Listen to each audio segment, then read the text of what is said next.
Hello दोस्तों, स्वागत है हमारे एक और नए यूट्यूब वीडियो में। आज हम जानेंगे डेयरी फार्म के 10 गायों में कितना खर्चा कितनी कमाई। तो बने रहिए वीडियो में अंत तक। आइए जानते हैं। सभी गाय को रखने के लिए शेड, चारा रखने की खुरली, पानी पीने की व्यवस्था, पंखे, गर्मी से राहत के लिए फोगर सिस्टम, बैठने के लिए रबर मैट, मिल्किंग मशीन और लाइट की उचित व्यवस्था के लिए जनरेटर और कुछ छोटे छोटे उपकरण और लगेंगे। जैसा कि गर्मी से राहत के लिए फोगर सिस्टम लगाना ज़रूरी है। साफ पीने के पानी के लिए टंकी होना बहुत ज़रूरी है। 10 गाय का खर्चा लगभग 1 लाख के हिसाब से 10 गाय का 10 लाख रुपए होता है। ऊपर चर्चा किए गए उपकरण शेड को मिलाकर लगभग 6 से 7 लाख का खर्चा आएगा। गाय और शेड उपकरण का खर्चा लगभग 17 से 18 लाख रुपए आएगा, जिसमें से 10 लाख रुपए आपको पशुओं का लगेगा। 6 से 7 लाख रुपए आपको शेड और अन्य उपकरण जो स्थायी उपकरण हैं उनका लगेगा। यदि आप पशु बढ़ाते भी हैं तो ये 6 से 7 लाख रुपए आपको बार बार नहीं लगाने होंगे। तो 10 गाय का दूध का उत्पादन दोनों समय का मिलाकर 200 लीटर होगा, जिसका दाम हमें 35 से 40 रुपये मिलेगा।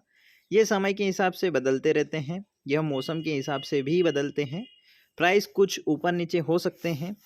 अलग अलग मिल्किंग कलेक्शन पॉइंट के रेट हमेशा ही अलग अलग होते हैं। कुछ कम या कुछ ज़्यादा कोई डिफरेंस नहीं आता है। आपका दूध यदि ज़्यादा क्वांटिटी में है तो आपको अच्छा दाम मिल सकता है। बात करेंगे 200 लीटर दूध का दाम 37 के हिसाब से हमने लगाया है। 7400 रुपये आपको मिलेंगे, जिसमें दोनों समय से एक समय का पशु दाना खा लेता है। दोनों समय में से एक समय का जो दूध का प्राइस रहता है उस प्राइस का पशु दाना खा लेता है और आधा आपको बच जाता है। जैसा कि 3700 का दाना 3700 बचते हैं, जिसमें से 500 का आप लेबर और 200 का एक्स्ट्रा मान लीजिए, 3000 रुपये आपको बचते हैं, जिसका महीने के हिसाब से 90,000 रुपये बनेगा। यह आपकी मेहनत और पशु के रखरखाव और पशु के मैनेजमेंट के ऊपर निर्भर करेगा। यदि आप पशु के बारे में अच्छी नॉलेज, अच्छी एचएफ काऊ हैं तो यह आपको बचेगा ही बचेगा। और बात करते हैं, आपको ये काम बड़ी मेहनत के साथ करना होता है। ये काम जितना कैलकुलेशन में आसान है उतना इसको करना नहीं है। ये बहुत ही मैनेजमेंट और जिम्मेदारी वाला काम है।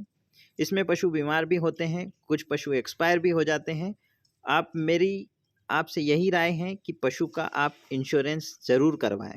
यह गवर्नमेंट योजना के तहत आपको कम दाम में हो सकता है। आगे बात करते हैं, आपको शुरुआत में कहीं समस्या का सामना करना पड़ेगा, जिसमें पशु को अपने वातावरण में सेट करना, अच्छे पशु का चयन, पशु शेड अच्छे से बनाना, पशु की बीमारियों का ध्यान और भी बहुत कुछ आपको जानने की ज़रूरत होगी। मैनेजमेंट में पशुओं का खाना पीना समय से हो, पानी उनको स्वच्छ मिले, मिल्किंग में साफ़ सफाई बरतें आप और पशुओं को रोज़ नहलाएं या 10 दिन में नहलाएं। मेरा आपसे यही कहना है कि मेहनत करने वालों के लिए कुछ भी नामुमकिन नहीं है और न ही मुश्किल। यदि 1 साल आप इस व्यवसाय को दे देते हैं तो आपको कभी पीछे मुड़कर देखने की आवश्यकता नहीं होगी। मेहनत करने के वाले के लिए कोई भी चीज़ मुश्किल या नामुमकिन नहीं होती है। यह बहुत ही अच्छा व्यवसाय है। इस व्यवसाय से संबंधित हमने काफ़ी वीडियो बनाए हैं और आप यदि और भी जानकारी चाहते हैं तो आप हमें कमेंट कर सकते हैं। हम आपकी जो संभव सहायता होगी करेंगे। आप हमारे फार्म पर भी विज़िट कर सकते हैं या कमेंट कर सकते हैं हम कहाँ से हैं और हमसे चर्चा कर सकते हैं। हम आपको सही जानकारी देंगे और भी बहुत कुछ जानकारी डेयरी फार्म से संबंधित या पशु आहार से संबंधित आपको दे दी जाएगी। हमेशा नई जानकारी पाने के लिए चैनल को सब्सक्राइब करें। आपका बहुत बहुत धन्यवाद।